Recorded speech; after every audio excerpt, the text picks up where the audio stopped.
Územie miestnej akčnej skupiny Dudváh sa s rozlohou 16 438,5 hektára a počtom obyvateľov 18 358 rozprestiera na Podunajskej nížine v Trnavskom samosprávnom kraji na území okresu Galanta. Mikroregión spája 12 obcí: obec Čierna Voda, Čierny Brod, Dolná Streda, Gáň, Kajal, Košúty, Malá Mača, Matúškovo, Mostová, Topolnica, Váhovce a Veľká Mača. Názov miestna akčná skupina Dudváh pochádza z rieky Dudváh, ktorá pretína viaceré členské obce občianskeho združenia miestnej akčnej skupiny Dudváh. Pre región je charakteristické aj poľnohospodárstvo, ktorému sa v tejto suchej a teplej oblasti darí. Je jednou z hlavných črt územia.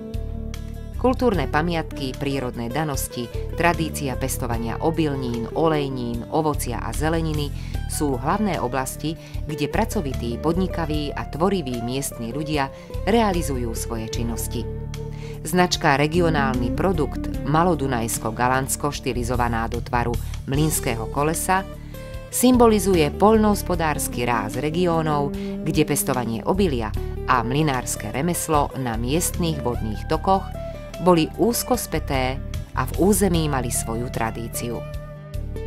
Na území bolo v minulosti vybudovaných najviac vodných mlynov na Slovensku. Preto mlynské koleso charakterizuje históriu, tradičnosť a kultúru našich predkov.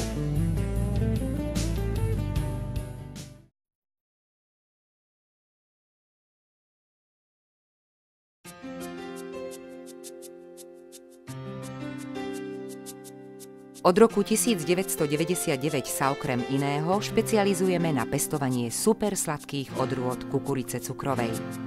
Výhodou pestovania kukurice cukrovej v našom regióne sú krátke prepravné vzdialenosti, teda po zbere sa kukurica dostáva za krátky čas k zákazníkovi. Je to dôležitý faktor, lebo kukurica časom postupne stráca sladkosť. Pestovanie kukurice v tomto regióne má nielen výborné podmienky, ale aj svoju tradíciu.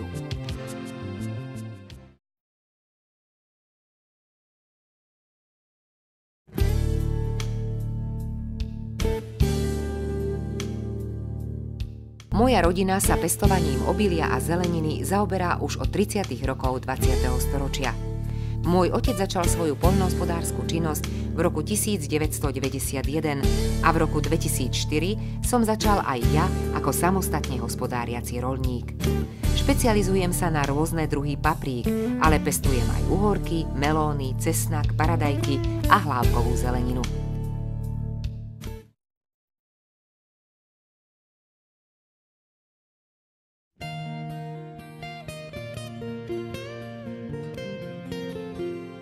V rodinnej firme sa zaoberáme pestovaním okrasných rastlín, ktoré zdobia záhrady, terasy či balkóny našich zákazníkov. Ponúkame najširší sortiment balkónových kvetov, muškátov, chryzantém a vianočných ruží v regióne. Okrem predaja okrasných rastlín ponúkame aj poradenské služby a výsadbu do prinesených kvetináčov.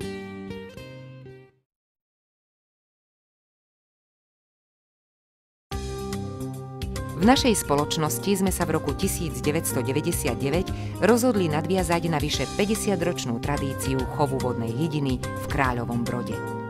Špecializujeme sa na liahnutie a výkrm kačíc pekingských bielých.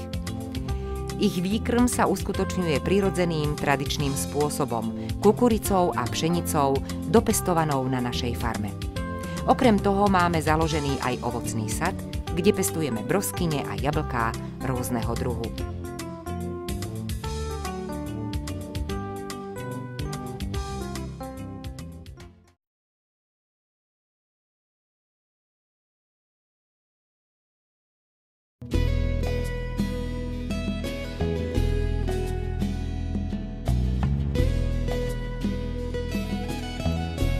Na poľnohospodárskom družstve Hrušov vyrábame produkty v harmónii s prírodou. Okrem priameho predaja a skladovania ovocia sa zameriavame aj na výrobu iných ovocných produktov. V sade pestujeme niekoľko druhov jablk, ale aj hrušky, broskyne a čerešne.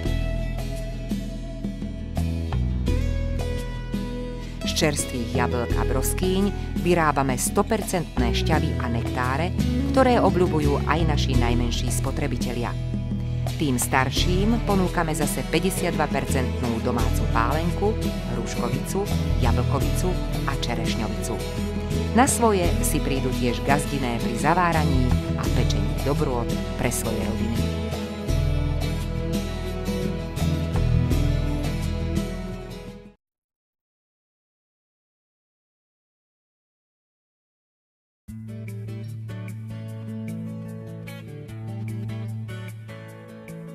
Naša malá pekáreň sa snaží o zachovanie tradičnosti pri výrobe pšeničného, pšenično-ražného kváskového chleba, čo je v dnešnej dobe pomerne zriedkavé.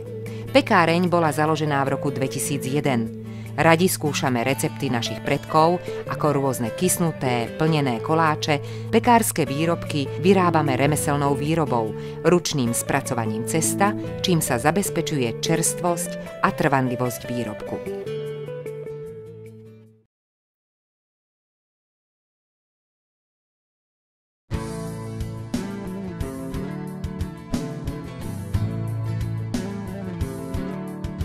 Zemiakové lokše, palacinky a zemiakové placky vyrábame už 15 rokov. Ich príprava, najmä príprava zemiakov do cesta, je pomerne náročná.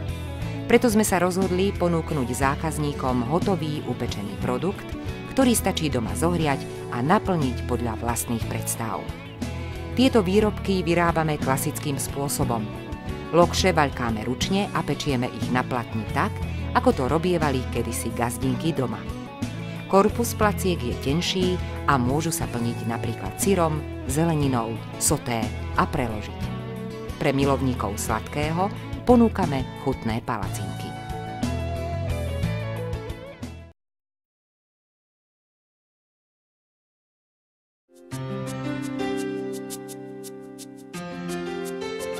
Mesiarske remeslo sa v našej rodine odovzdáva z generácie na generáciu.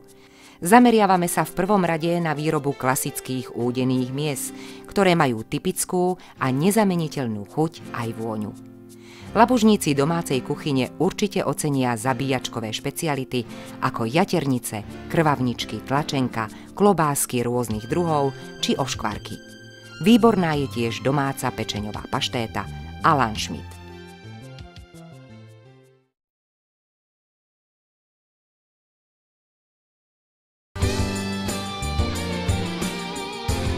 Včeláreniu som sa začal venovať v roku 2004 a v súčasnosti mám 27 úľov.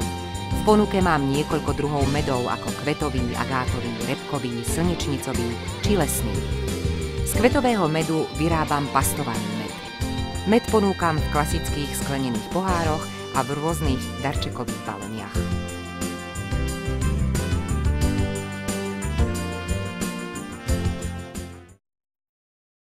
Regionálna značka Malodunajsko-Galantsko zahŕňa územie a produkty z regiónov miestnej akčnej skupiny Dudvách a miestnej akčnej skupiny Stará Čierna voda.